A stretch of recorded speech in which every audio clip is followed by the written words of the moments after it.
Hi, and welcome to this presentation. I am, as you might remember, Axel Roos from Jönköping, and with me today is Karina Wahl. I'm a registered nurse in neonatal intensive care unit before. Now I'm an improvement leader in the pediatric clinic. And our presentation today is about the experiences here in Jönköping at the NICU, the Neonatal Intensive Care Unit, with the Resilient Performance Enhancement Toolkit that some of you may remember that I talked about in the last meeting in the Resilient Healthcare Net in Osaka 2 years ago.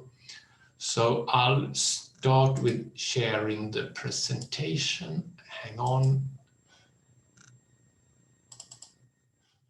Here we are. The title of our presentation is this a question of work as imagined and work as done to try to implement this tool?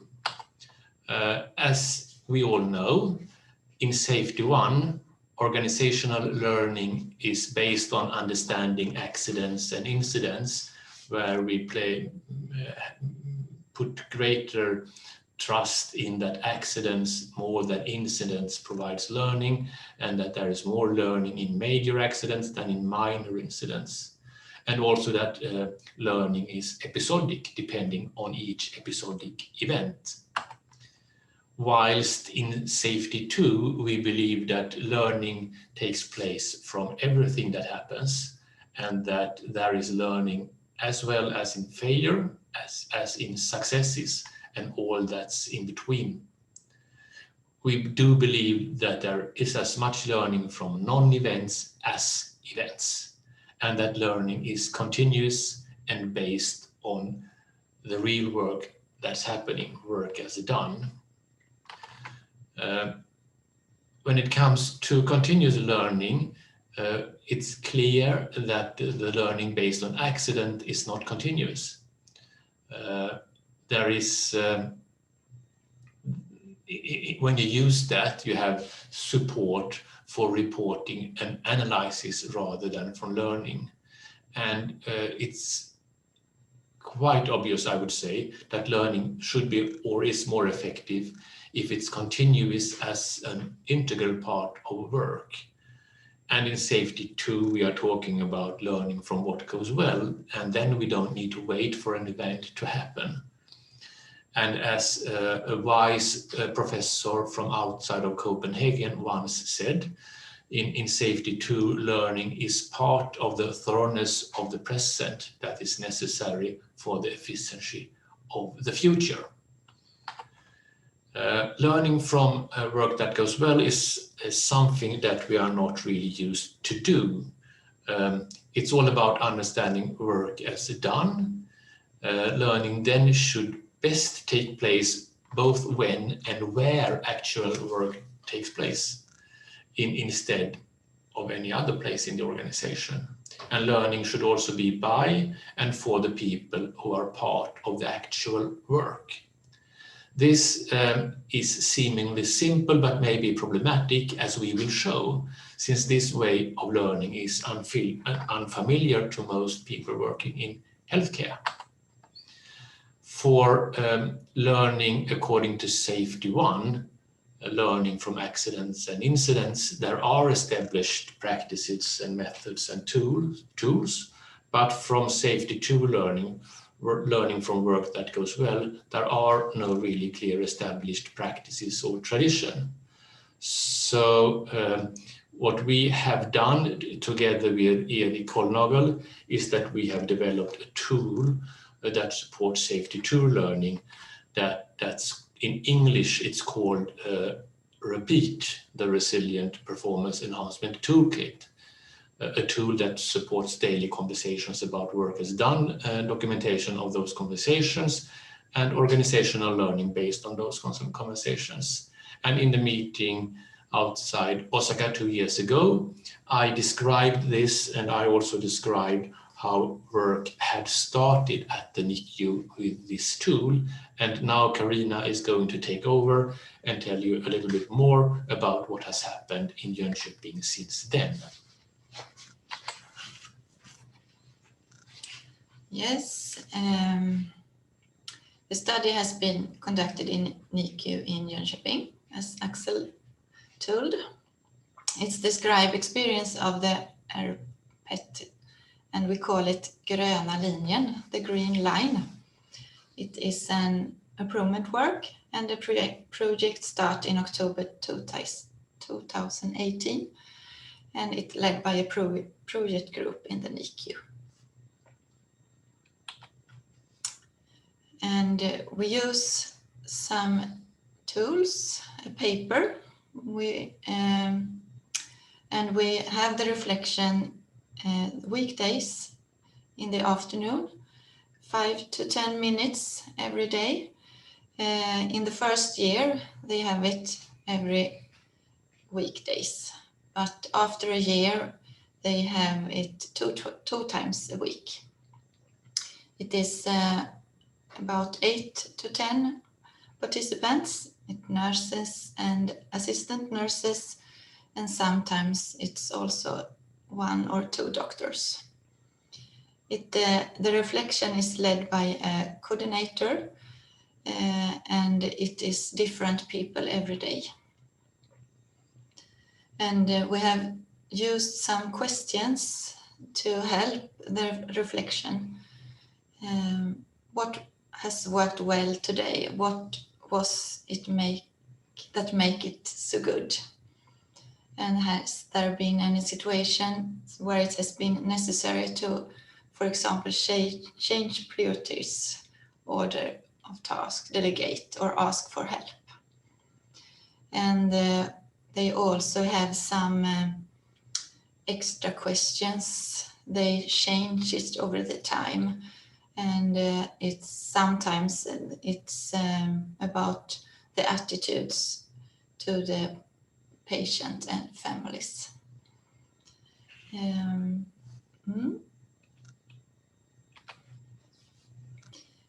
the purpose of the study is to describe experience of changing the focus in patient safety work from only learning from deviations to also learning when things are going well. And the question is, do reflections with the focus on safety too affect the results in measurements of the patient's safety culture? And what experience of RPET approach emerge from interviews with employees who have participated in reflection sessions? And what experience of everyday work are highlighted during the reflection moments?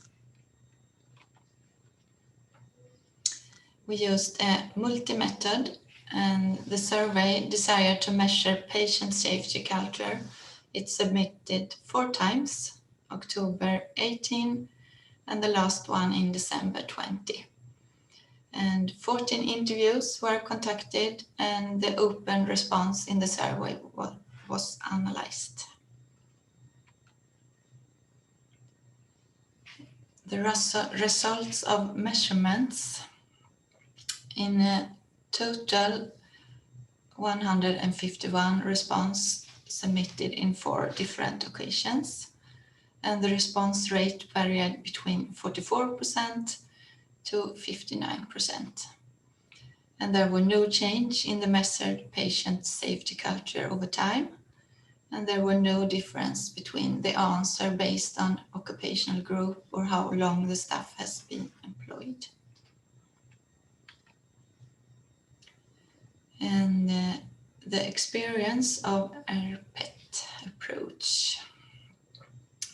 And there were 14 interviews are analyzed in 2 inductive thematic analysis and the open answer in the questionnaire.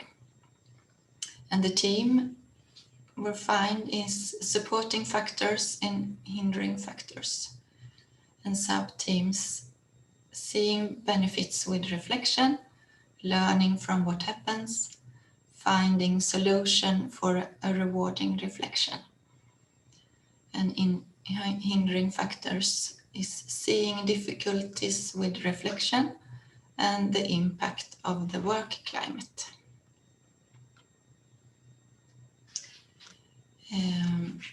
And some example of cues from supporting factors. It's a good way to talk about things, and that is a good forum when you all are gathered.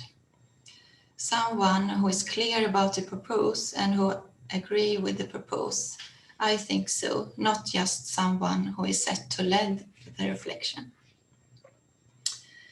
I think that is very important. Instead of changing to new things with new names all the time, because then I think in the end you think that the important thing is the method. The method is just really just the tool. The reflection gives positive energy and a change for improvement. And the questions used need to be reformulated and changed often, and there must be time for free reflections. And some example on hindering factors. It was often a lot of repetition. It was the same thing, and everything that becomes the same thing becomes very boring. It needs to be a little different angles on it for you to think it gives something. What is very important to me is that you somehow feel a sense of belonging in a group, because then you dare to talk about things. Because if you do not have the security, which not everyone has, then it is noticeable. The atmosphere at the reflection was not inviting, and there were superficial conversations.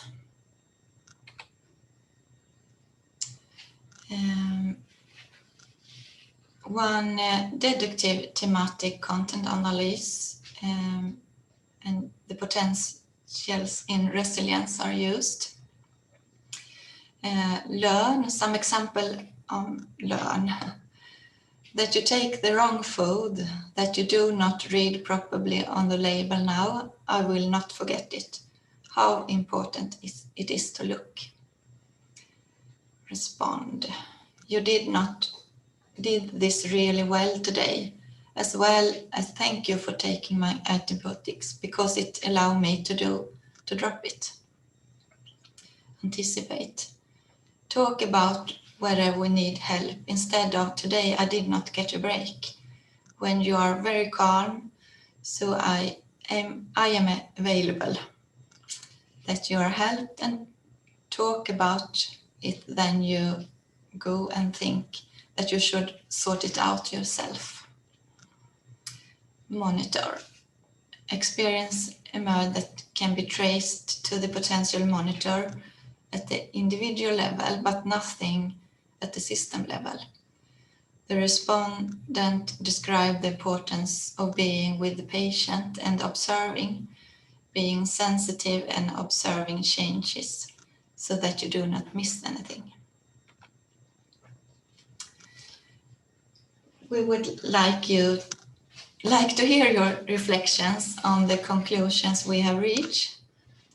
And of course, this is a small scale study, but still it's something that has taken place in the reality, based on a theoretical belief what should be important learning. Karina and her colleagues at the NICU really tried to work with this tool, but as I hear and read the results, there were some problems with it. And that's why we have called this presentation, or we use the terms work as imagined and work as done in the title of the presentation, because in work as imagined regarding learning from a safety 2 perspective, what happens then when you try to introduce that in a real life that's so influenced from safety to thinking for a long time. And so we think these might be interesting discussion points now. How do you make this shift from safety 1 to safety 2 learning? You found that the reflections had to be guided by someone who knows about safety 1, safety 2 concepts and about the tool, and that might be important. So that might be one learning from this little study to discuss. And also that work environment is important, that this is a workplace where you are allowed to talk both about things that go bad and things that go well, and you support that. And also you changed the concept of the method over time. And is that something that is good, or is that something that is bad? And we have to discuss that. So our 15 minutes have elapsed. So over to you and the discussion. Thank you. Thank you.